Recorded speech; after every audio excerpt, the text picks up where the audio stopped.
I want you to take a moment and imagine that you are sitting in a hospital room after having all types of tests run and you're waiting to find out what is going on inside of your body. After having all types of symptoms for a long time now, such as nausea, vomiting, severe fatigue, rapid weight loss, you've been wondering what's really happening inside of you. You sit and you wait in this hospital room wondering when the doctor finally walks into the room. He has a serious expression on his face, and he goes on to tell you that you have tested positive for HIV.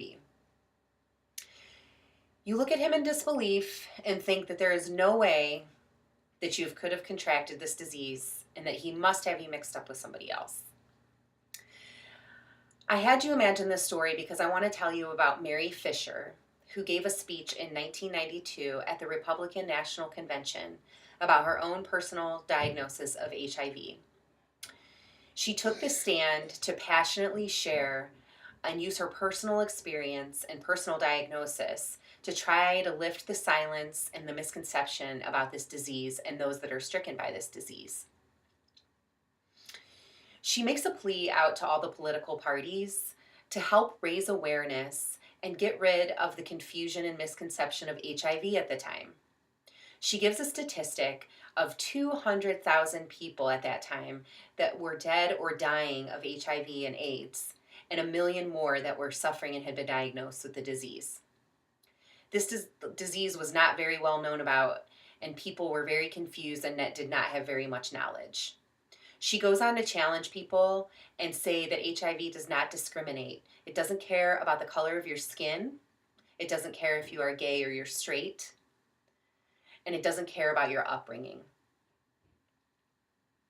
She also challenges and gives hope to those that are diagnosed with the disease and are afraid to come out and tell people. Those that did not have a support system like she did with her family.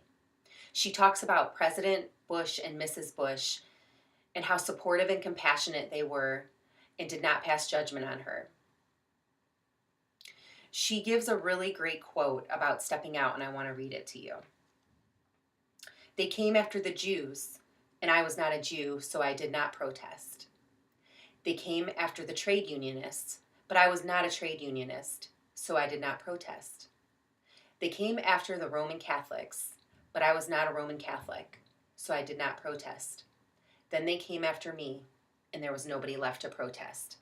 She uses this quote by Pastor Nomalar from the Nazi death camps to try to challenge people to stand up, even if it's not you that has been diagnosed with the disease.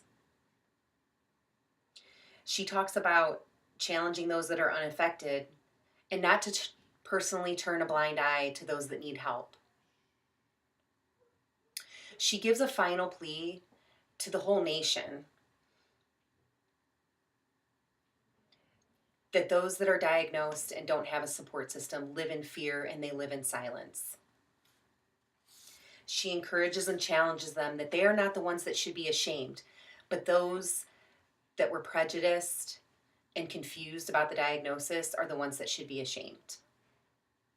She said we must lift our shroud of silence, making it safe for those to reach out that needed it. Her final words in this passionate speech are to all within the sound of my voice, I appeal, learn with me the lessons of history and grace, so my children will not be afraid to say the word AIDS when I am gone. Then their children and yours may not need to whisper it at all. I evaluated her speech, and a few times I was actually brought to tears because of her passion and her being willing to share her personal experience. Her speech was listed among the top 100 American speeches of all times, and you can find it at AmericanRhetoric.com. If you watch it, you will be challenged, I think. And I was really impressed with her eye contact with a live audience, and you could see her turning her head in different directions and making eye contact with different people in the audience. I love to do that when I'm in front of a live audience, which is what makes it so challenging to give a speech to a computer. So evaluating this speech was very enlightening and encouraged me that I want to do even better in public speaking.